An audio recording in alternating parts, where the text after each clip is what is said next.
yóbbu ma ESP. Donc ma def informatique 2 ans. Donc j'ai vu que fii de sama place coder algorithme c'était pas moi. Donc après je me suis dit damay arrêter. Donc puisque maa ngi doon essayer d'entreprendre et que j'ai commencé gis ni viande Sénégal donc dafa dëgër parce que def naa Turquie def Maroc def yeneen pays gis ni seen qualité de viande c'est juste waouh. Alors que ici au Sénégal on peut pas l'avoir. Est-ce que traversé des moments de doute loo xam ne après tu t'es dit est-ce que choix bi may def nii man maa ngi jàng lii bàyyi ko fi dem di def lale. doute yooyu na du ñàkk parce que déjà boo ñëwee di wax sa famille da ngay arrêté jàng rek. pour ñoom arrêté jàng mooy t'es fauché. Tout est excusez-moi du terme. Tout est en l'air en fait. waaw élevage ak agriculture nekk ci nii commencé ci yomb na mais pour nga dëkk ci. moo jafe dafa am lu mu laaj. dafa am lu mu laaj te nit ki boo waxee rek di nga xam ne carrément voilà kii fii place am la quoi. un jour ñu yeewu commencé liggéey ba pare à 9h ñu commencé nañu nettoyer bassin bi. ñu génnee affaire def ko ci paan ay paan jën yi def leen ci ay paan ak ndox. bàyyi leen ci naaj bi ni suufa garab bi. léegi ñu remplir pare lu jël jën yi. dugal ko ci bassin bi fekk jën yëpp dee. j'avais trop mal. et que ñu commencé ma ree naan mënoo nekk kaldu mën na leen kenn du ko fi kaldu ñu may jën du mid mën na leen kenn du ko fi kaldu.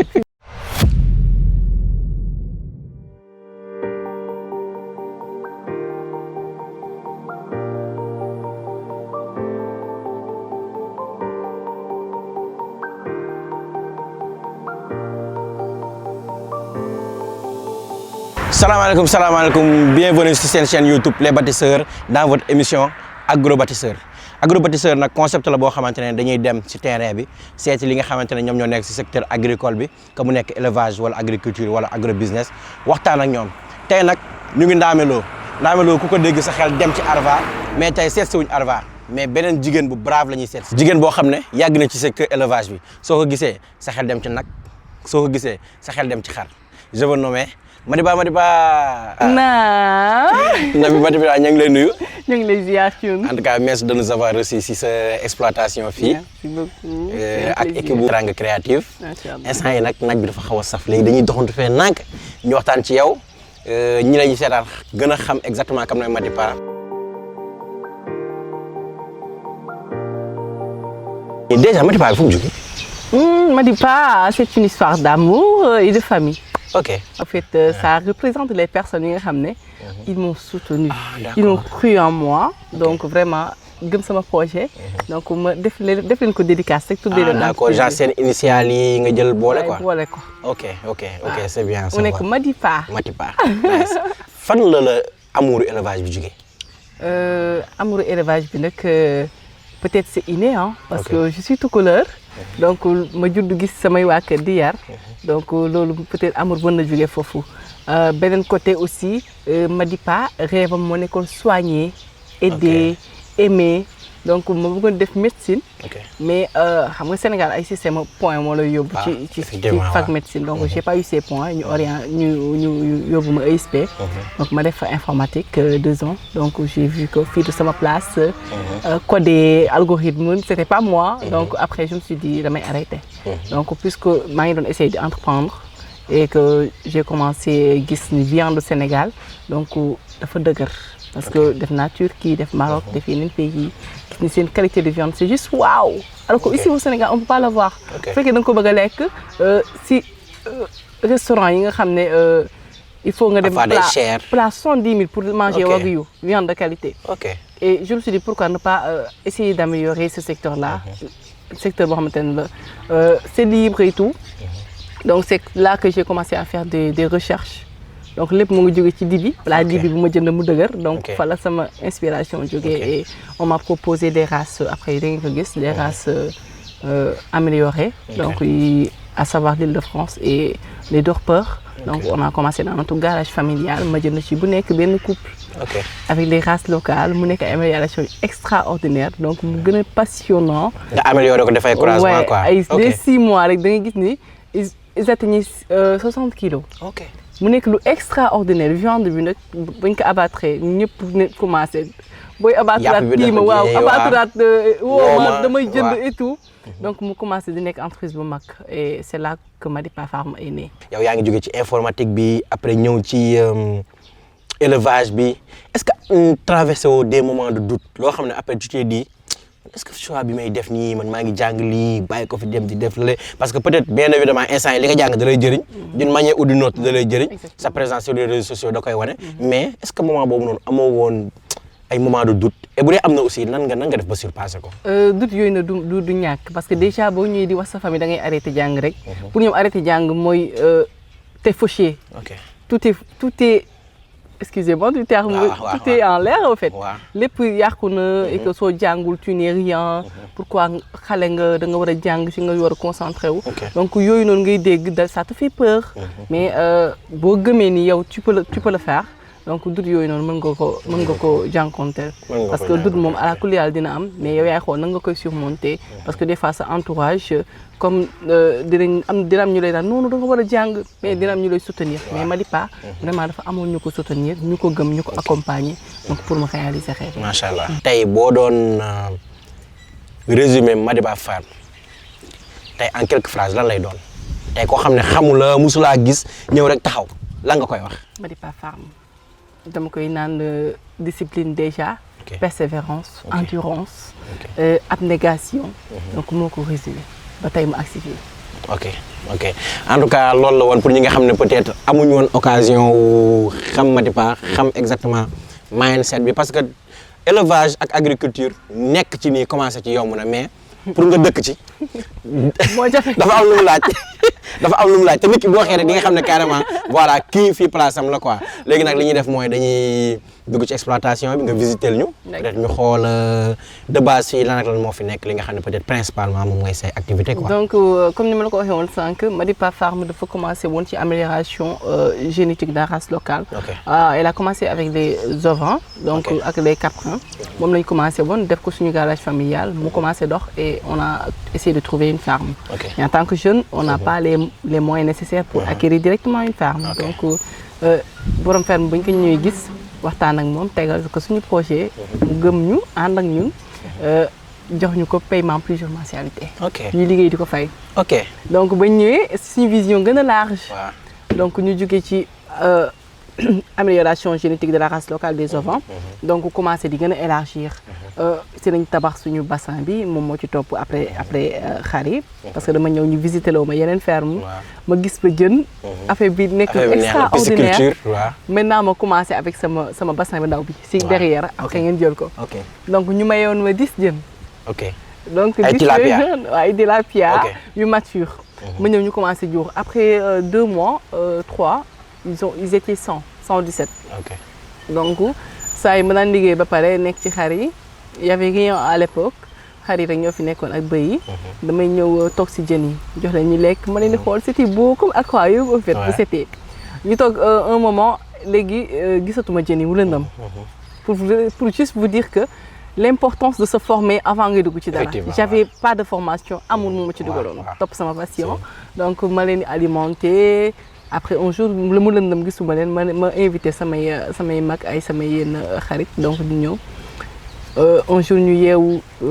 commencé liggéey ba pare à 9h ñu commencé nañu nettoyer bassin bi ñu génnee affaire def ko ci paan ay paan jën yi def leen si ay paan ak ndox bàyyi leen si naaj bi ni suufa garab bi léegi nag ñuy nettoyer bombu karo yi ba mu weex tal 13h jot ma xool jën yi et tout man no xam naa dañu sonn ñu ngi dañuy noppalu léegi ñu remplir pare lu jël jën yi dugal ko ci bassin bi fekk jën yëpp dee alors que dama demoon ba bëgg leen tellement ce jour-là nga mel ni ko am dëj non j'ai pleuré comme si bour lañ def si j'avais trop mal et que ñu commencé ma ree naan mënoo nekk kaldu ma ne kenn du ko fi kaldu ñu may jën du mid ma ne kenn du ko fi kaldu jën yi kenn du ko lekk donc ce jour-là je me suis dit que balaa may duggati si benn projet foog ma jàng aller me former déjà si ñu ko xam donc faire des recherches acheter des livres s'il le faut donc former wu ba roode avant wala ñëw sur le terrain comme nii ñëw ci exploitation benn Madipa mu former la c'est ça nga gis li muy def chaque jour nga nekk ak moom genre learning by doing si ngay gënee jàng sax que peut-être que dem école wala parce que souvent ñu bëri dañu ma koy wax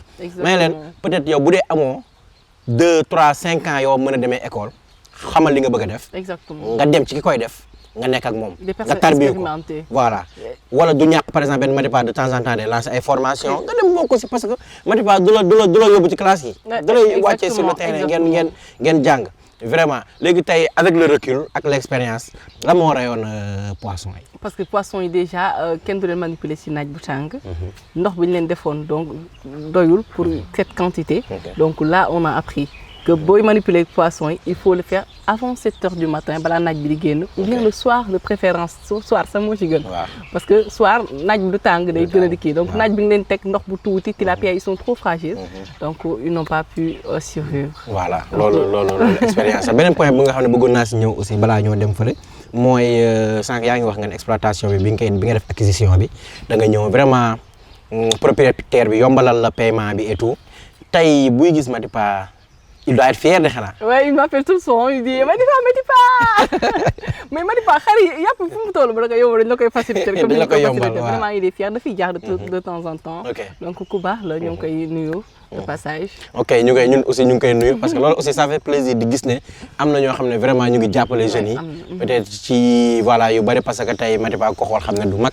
mais vraiment fexe na tey ba am exploitation di ci nekk tout le temps. je pense que mën nañoo dem def visite bi. d'accord ok léegi ñu commencé fan. on commence avec les ok ñu commencé ak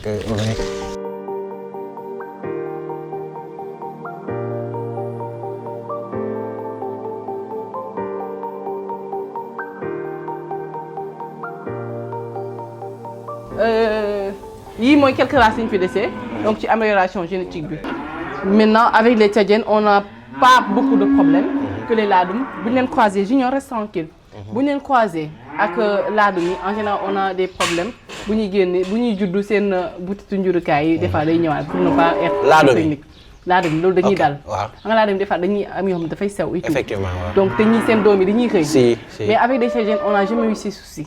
donc moo tax ñu gën a tendre avec croisement tchadienne yi.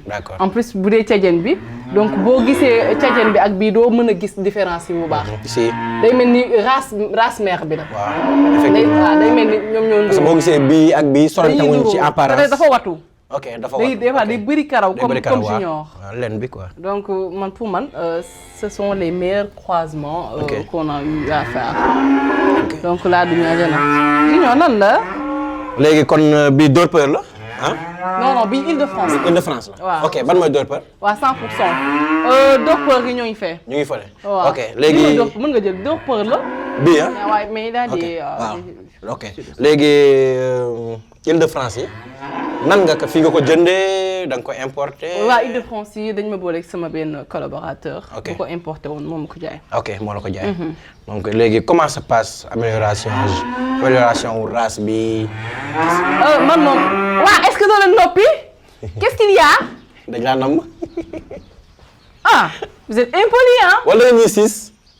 ba ma déggaat fi kenn donc Sénégal pour ñu tendre vers l'autosuffisance en viande donc pour man race yi il faut ñu intégrer que déjà si suñu kii parce que je dis pas que suñu race locale baaxul mais mën nañ ko gën a améliorer parce que ici au Sénégal pour nga abattre benn xar il faut que minimum am ay 18 mois 15 mois te quantité de viande bi qualité bi sa dox ci am alors avec ces races là 6 mois mën nga abattre 6 mois am qualité de viande bu mucc ayib ak la quantité nécessaire. loolu c'est bien à savoir parce que déjà am na ay projet récemment maa ngi gis projet PEDEPS bi. ñoom ñu ngi jëloon ay laadum yóbbu ci àll bi et tout donc ça serait bien aussi ñu exploiter genre race yi. parce que déjà boo leen xoolee nga xam ne ñii dañ leen di bind juste pour viande. pour viande la ay races yoo xam ne ñoom dañu jël seen temps surtout les Dorpeurs donc dañ ko jël seen temps di ci liggéey pendant des années pour am ay races yoo xamante ne ay races à viande la. ok donc pour dee yi peut-être yenn tàngoor yi ñemewuñu ko. mais avec les Dorpeurs ñeme nañ tàngoor yi parce que si ay montagnes la ñu nekk et tout. fi ñu nekk Afrique du Sud. donc ñeme nañ yooyu. Dorpeurs yi Afrique du Sud lañ jógee. waaw yii France. Île-de-France yii nii France quoi. ok donc de préférence tchadien yi ngeen leen di croiser. voilà parce que donc on a les meilleurs résultats avec les tchadiens. ok macha allah. junior mi enfant gâté la de. lan la maa ngi ñëw chéri d'accord. mu ko jaay di mu ko rey c'est son bébé. c'est son bébé. Béliard yi dañ. waaw. bii Holstein la. ok ñoom ñëpp ñoo maase foo jëm. ok ñoom ñëpp ñoo maase quoi. ñoo maase mais léegi Montbéliard ak Holstein nan nga leen di différencier visuellement te par exemple koo xam ne xamul ci gis-gis rek nan la leen di différencier. donc langage bu technique si seen der bi. donc nga koy xoolee bu dee Montbéliard yi ñoom marron blanc la ñuy joxe. ok donc bu dee Holstein noir blanc. waaw. bu dee Montbéliard yi ñoom ñooy marron yi ak blanc. waaw Holstein yi mooy noir blanc yi. ok donc xam naa bu ñu demee fee dinañ gën a wax ci. d'accord déjà comment les choisir selon tes objectifs. d'accord donc races yi nii. Maripa léegi instant ku xool nag yi sa xel dem si embouche concrètement lan mooy embouche pour ñi nga xam ne dañu tàmm di ko dégg embouche bovine lan mooy embouche. embouche bovine mooy jënd ay nag yi nga xam ne dañoo yooy. ok donc yooyu boo déggee yooyu nag ça veut pas dire nag bu feebar. ok yooyu boo xam ne nag boo xamante ne borom jox ko woon mu lekk. donc nga andi ko defar ko traité ko préparé ko ak ration boo xamante ne ration bu gën a équilibré la pour que mu jël maximum de poids. mooy daal jënd nag bu yooy def ba mu pataa rëy jaay. ok kon engraissement la daal. engraissement ci gàttal. ok est-ce que forcément booy def embouche da nga leen war a takk war a mën nga leen a nekk di leen sàmm ñuy daw ba pare nga defaale embouche en même temps. embouche nag li ci gën mooy nga defal leen stabilisation mooy nga takk leen donc ak benn superficie bu ndaw. donc ñu siy tourner. loolu mooy tax lépp lu ñu lekk mu des si ñoom. du ñu dépenser énergie bu bari. donc forcément énergie bi dafay dem ci prise de poids bi. d'accord léegi nag yi. bi nga leen di jënd boobu ak léegi ñaata temps la defago. nag yi ñu ngi ci 1 mois. ñu ngi ci 1 mois. bi nga leen téewee ak léegi. waaw ok objectif bi mooy 3 mois là ils sont 1 mois yow gisoon nga leen. ba ñu door a ñëw waaw parce que man loolu moo ma gën a loolu laa gën a njëkk a remarqué en fait je me suis dit mais man nag yi ma gis nii récemment nii ñoo mel ni macha allah. li ñuy wax xam-xam du pexe. xam-xam du pexe. xam-xam du pexe. comme tu dis donc boo ci amee connaissance parce que des fois da ngay dégg ku ne. jënd naa sama nag ça fait 6 mois rëyul ma ne ko 6 mois. il faut nga déjà xam les traitements nécessaires yi ngay def. nga respecter les différentes phases. loolu mooy tax nag bi déjà bu ñëwee ci yow dès les premiers jours du am ay problème bu jaaree sévère yooyu noonu donc da ngay perdre temps. nous dès les premiers jours bu ñëwee dañuy respecter phase d'adaptation bi. phase de croissance ak finition bi. bu ci nekk dafa mi ciy liggéey. ba nga xam ne nag bi dina évoluer du am benn problème ci diggante bi parce que 3 mois c'est court. nag yi pour koo xam ne bëgg naa def embouche fan la ko mën a fan la leen mën a amee. donc nag yi mën nañ ko amee ci luuma yi. j'avais fait une vidéo sur ça. donc il y a plusieurs luuma. yu ñu mën a dem ci di Boubacar Payar wala comment dire Birkilane wala Missira. donc il y a tellement de luuma Touba Toul et tout donc yu ñu mën a dem pour def seen sélection. d'accord léegi sélection bi boo koy def si yan paramètres ngay basé wu brièvement ne peut-être bañ a dugg ci aspect technique bi peut-être nit ñi mën nañoo bañ a comprendre mais ci apparence nii rek su doon dafa am 2 critères yoo xam ne peut-être ci loolu ngay basé wu pour ne baal ma jël nag bi bàyyi bi. donc il faut toujours voir s'il est en bonne santé. donc loolu dafa am solo bu baax nag bi wér na. donc ci wér bi di nga xool peut-être bët yi. xool bakken bi. nag aussi jaare bi. nag des fois mën nañ ne non c'est pas grave. mais que nag boo ñëwee jënd ko mu nekk perte. donc il faut toujours voir déjà nga xool poil yeeg yooyu yëpp xool peau bi nag amul ay problème. donc pour mën a choisir sa nag pour mën a choisir véritablement quoi. léegi par rapport à la rentabilité parce que peut-être ñu bëri loolu moo leen gën a intéressé pour xool ndax vraiment nag yi ok 3 mois mais rentabilité bi ci 3 mois tey par exemple tey koo xam ne nga jëndee ko à un prix X peut-être jaayee ko à un prix Y par rapport ak rentabilité bi nan lay demee. rentabilité bi nag tout se joue ci alimentation bi. donc si vous maîtrisez l'alimentation en utilisant les sous-produits agricoles faire de telle sorte que sous-produits agricoles yi mooy comme ban ak ban. donc yooyu formation complète ngay jaay. non da nga may wax rek sous-produits agricoles c'est que li nga dafa technique. donc bu fekkee yaa ngi utiliser sous-produit agricoles à savoir drèche ay ñoom cox ak yooyu noonu donc ak déjà laalo yi nga xam ne am na fi. donc di ko valoriser ak moringa yeeg yooyu noonu. donc di nga am une ration équilibrée. ba pare doo dépenser beaucoup d'argent. donc boo ko fekkee moom nga utiliser donc forcément da ngay am rentabilité. et rentabilité mën nañu ko viser sur minimum 150 000 voire plus. waaw par 3 mois. par 3 mois. ok donc c'est intéressant donc véritablement peut-être. astuce bi mooy fexe utiliser aliments yoo xamante ne leneen du cher ba pare dina am résultat bi nga bëgg quoi. comme ça boo ko jaayee au moins di nga mën a def benn marge bi quoi. exactement donc essayer de maîtriser l'alimentation. tout le temps ni ma koy waxee mooy que bu ñu nee embauche nekkul joxe quantité. boo xamante ne amul valeur nutritionnelle. donc il faut toujours même mën nga quantité parce que nag bu nekk am na lu muy lekk joxe quantité mais na nekk qualité pour que 3 mois nga mën ci gis résultat donc lii rek ça parle moom mooy waxal boppam donc c'est comme ça parce que souvent damay gis ñi yor nag dañuy débattre lu bari si ñoom ñi naan noonu da ngay joxe ba biir bi fees da ngay lekk ba doy insouciant peut-être li ñu comprendre mooy lépp luy dund dafa am capacité d'absorption exactement tey mën na lekk 10 kilos mais soxla ko boo ko joxee 10 kilos. 5 exactement kilos yi lay jël donc yow yàq nga 5 kilos. donc nag bi li mu war a lekk forcément moom nga koy jox. nag su ma la nee nag bi dafay lekk 3 kilos. loolu du lu am. donc nag bi bu waree lekk 10 kilos da nga koy jox mais 10 kilos yi da ngay fexe ba mu nekk qualité. donc qualité boobu mooy tax nag bi dafay 1 mois nga gis résultat boo xamante ne c'est visuel. mais bu fekkee da ngay ne non nag bi dama ko war a kii na lekk pan ba mu fees na lekk ñaari pan alors que li ngay joxe du qualité da nga koy jox 3-6 mois. du kii te fii Madipa li ñuy liggéey mooy qualité viande bi même suñu nag qualité de viande bi ñuy am doo ko trouver ci marché parce que phase bu nekk dafa am nit kiy liggéey ba finition bi qualité bi ñuy joxe qualité boobu ñuy joxe moom mooy jouer ci qualité de viande bi da nga xam ne viande Madipa dafay différent ak yeneen viande yi parce que on a l'habitude de me demander Madipa lu tax yàpp Sénégal dëgër ma ne nag boo xamante ne la nga koy jox mooy loolu fibre rek lay lekk daal fibre lay lekk pratiquement day feeñ ferment fourrage bi de qualité bi lekk ko parce que nag dafa am lu mu war a lekk donc alimentation boo ko respecté nga lekk buy lekk fourrage de qualité di lekk concentré de qualité donc forcément viande bi dafay nekk qualité ok peut-être loolu lañ amoon ci li ñuy wax ci embouche yi léegi ñu dem ci vache laitière yi. D'accord.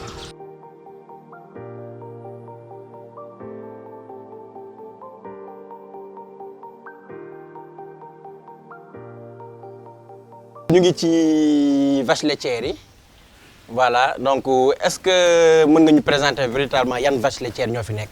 donc ñun ñoo ngi liggéey ci les Holstein yi ak Montbéliard yi. ok donc comme Montbéliard yi mooy marron blanc yi Holstein mooy noir blanc yi. mooy noir blanc yi. d'accord bon ci ni ma leen gisee dafa mel ni dañoo am différence ci côté taille.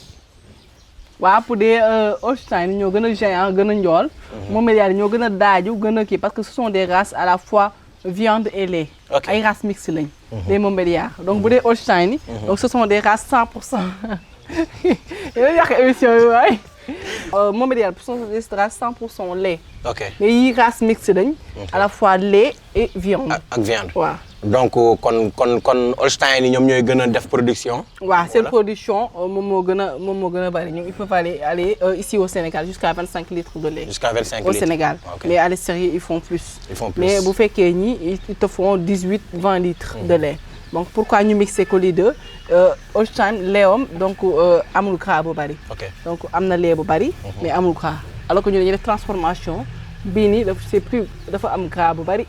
donc pour ñuy def transformation yaourt. su ma comprendre Montbéliard yi Holstein yi ñoo leen gën a mën a joxe lait. mais ñoom seen lait moom moo ëpp qualité en termes de matière grasse quoi. waaw ñoom ñoo ëpp te Sénégal moom dañoo bëgg gras. waaw booy xool meew moom moo tax boo bëggee plus de lait donc mën nga leen mélanger surtout si tu fais la transformation. mën nga leen mélanger donc di nga mën a. dafay croisement quoi di nga bëgg waay. d'accord léegi fan mooy seen origine. donc ñoom ñoo ngi jugee France lañ leen jëlee. France lañ leen jëlee ok. muy Montbéliard yi di Holstein yi. France lañ leen importé avec kii ANIPEL programme ANIPEL bi. programme ANIPEL donc ci lañ ko acquérir. ok léegi pour ñi nga xam ne peut-être nii bëgg nañ ay benn wala ñaari sujet est-ce que yow da ngay jaay ay nag. oui dama koy jaay aussi il y a des collaborateurs yoo xamante ne on travaille ensemble. d'accord donc des fois dañuy bëgg a génnee seen boss. donc dinañ am possibilité. donc bu ñu jaaree si yow dinañ am possibilité ok d'accord donc bee day am ba 25 litres. fii nii bu dee Sénégal si vous respectez l'alimentation. parce que Sénégal des fois dañuy jël. ñu ne non nag la comme les autres nag. donc jox ko alors que dañu am quantité de fourrage bu ñu war a lekk. am quantité de concentré bu ñu war a lekk. certes que ce sont des vaches exigeantes donc ci côté alimentaire. donc mais si tu respectes bien quantité bi ñu war a lekk. donc forcément dañ lay jox lait bi nga bëgg. d'accord yaru yow. mais bon man dama remarqué aussi que saa yoo wax ak ñoom ku nekk am na benn tur boo ko ñoom ñëpp dañoo am tur. waaw xar yi ba ci nag yi ñoom ñëpp. waaw. et tu arrives à si ñorul am tur. waaw parce que ñoom duñ fi yàgg 3 mois. am na looy kiiwee ñoom après day métti. waaw.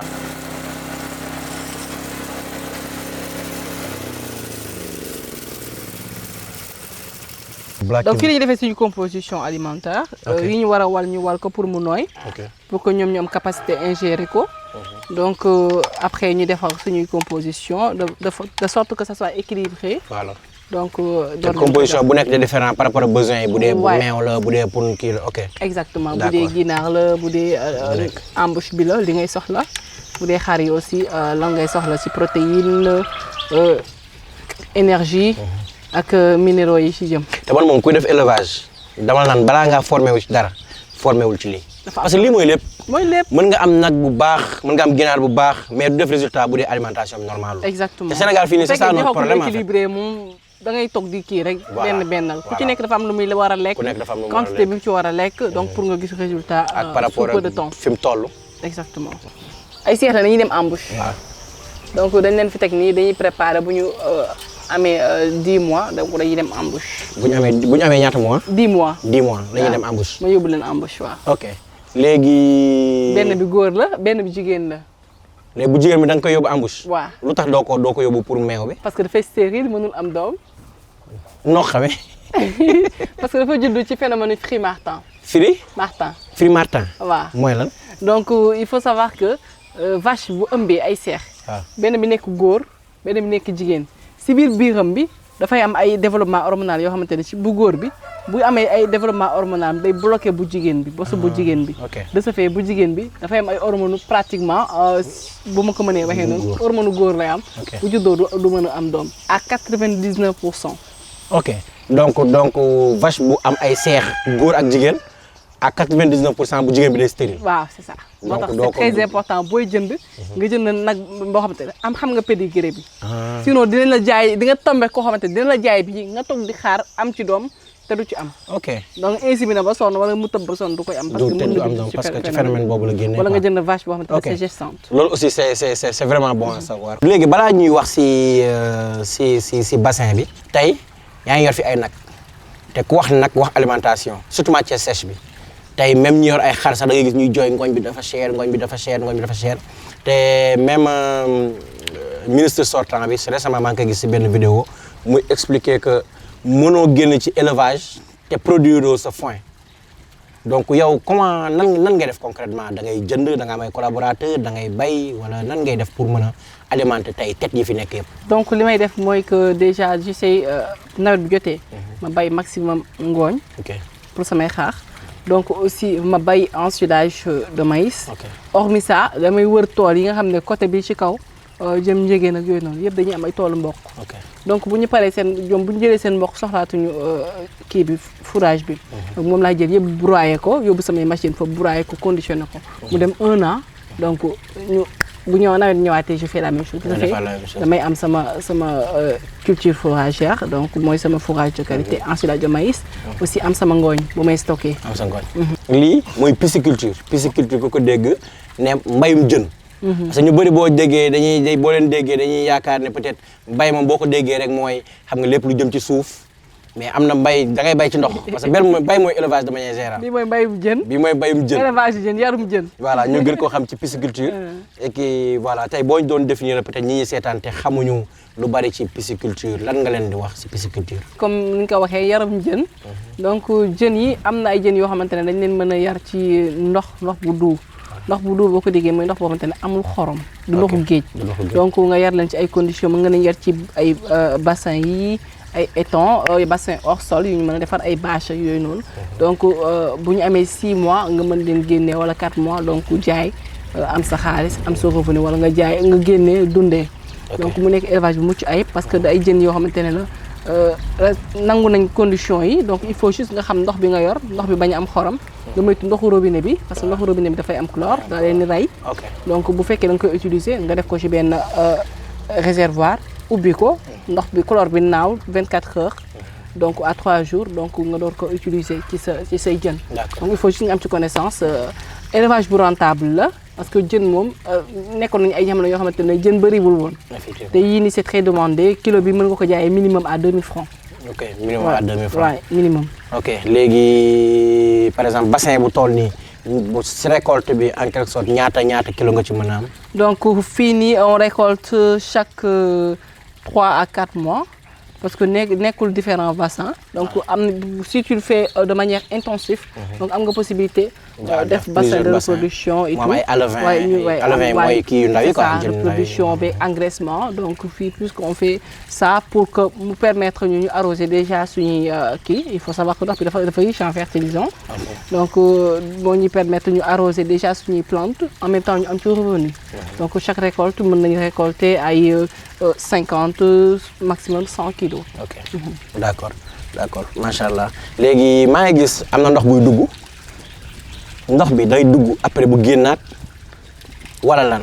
donc ndox mi chaque matin dañuy taal mu arroser plantes yi ak culture yi fa nekk parce que fee kaane ma fa nekkoon.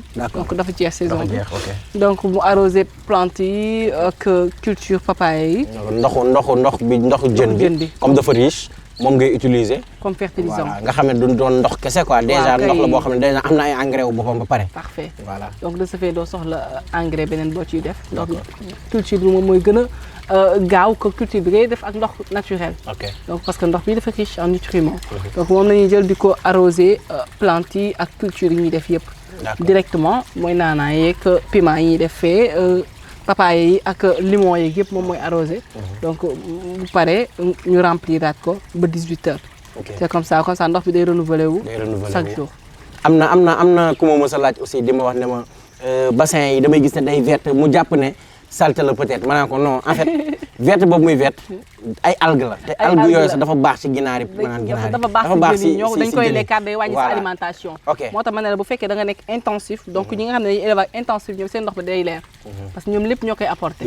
mais bu fekkee da nga koy def dama extensif donc boobu noonu wala semi intensif comme ñun. donc dañuy changer ndox bi bàyyi tuuti algue donc ñoom ñu koy lekkaat ñun ñu jox aliment. donc ñiy def extensif ñoom moom algue rek la ñuy jox ak tuuti aliment. ñoom jën bi du gaaw a màgg mais ça ne dérange pas fertilisant bi lañu soxla. d'accord en tout cas c'était tout pour tey seen émission Agrobâtisseurs ñu invité woon Madipa comme ni ma ko waxee sànq rek man moom jigéen bu ma naw la parce que déjà yu bëri moom bokk na si ñi may gën a suivre te li ma gën a neex si moom mooy du koo xamante ne peut-être day ñëw rek wax la de manière vraiment superficielle donc chaque jour ñun xam nañ carrément nekk si tool yi ni liggéey bi métier da ngay manquer temps mais vraiment elle prend le temps de t'expliquer chaque jour wan la quotidien am mais aussi di la jàngal donc suivre leen ko ci ay réseau Madipa mooy kooku ñu naan Madipa mu naan voilà loolu la léegi ma bàyyi ko mu tàggoo. donc merci beaucoup vraiment kontaan naa ci recevoir jeunes yu mel ni yéen parce que chaque jour li may wax mooy que dañu war a vulgariser li fi xew Sénégal motiver les jeunes ñëw ci agriculture bi ñëw ci élevage yi parce que loolu rek moo ñu mën a permettre ñu atteindre autosuffisance alimentaire. donc su ma gisee jeune bu mel ni Thioune le bâtisseur donc ànd ak équipe am donc di fësal li nga xam ne moo ngi ci dëkk bi jeunes yi di ko gis di ci gën a motivation di ci dugg donc chaque jour dama ciy kontaan donc di wax gars yi agriculture bee ngi fi élevage bee ngi ci donc c'est donné à tout le monde mais ku ciy dugg rek bu ci dugg parce que tu as juste la motivation il faut avoir la discipline donc moo lay permettre chaque jour même si c'est dur ouais la formation aussi c'est très important donc de se former lépp looy dugg formation moo si njiitu donc mooy tax erreur de débutant yi nga mën ko moytu donc hormis la formation aussi avoir la discipline même si c'est dur ñu nekk ci et inchallah ils verront les résultats. dañuy gis résultats yi voilà loolu man de mon côté en tout cas maa ngi nuyu sama équipe bi voilà sama équipe de réalisateur bi nga xam ne ñoom ñoo nekk ci ginnaaw instant ñu ngi ñàkk tooy xeeb voilà ñu leen di jox rendez-vous ci beneen numéro c'était Thioune le bâtisseur ingénieur agronome chargé de communication ciao.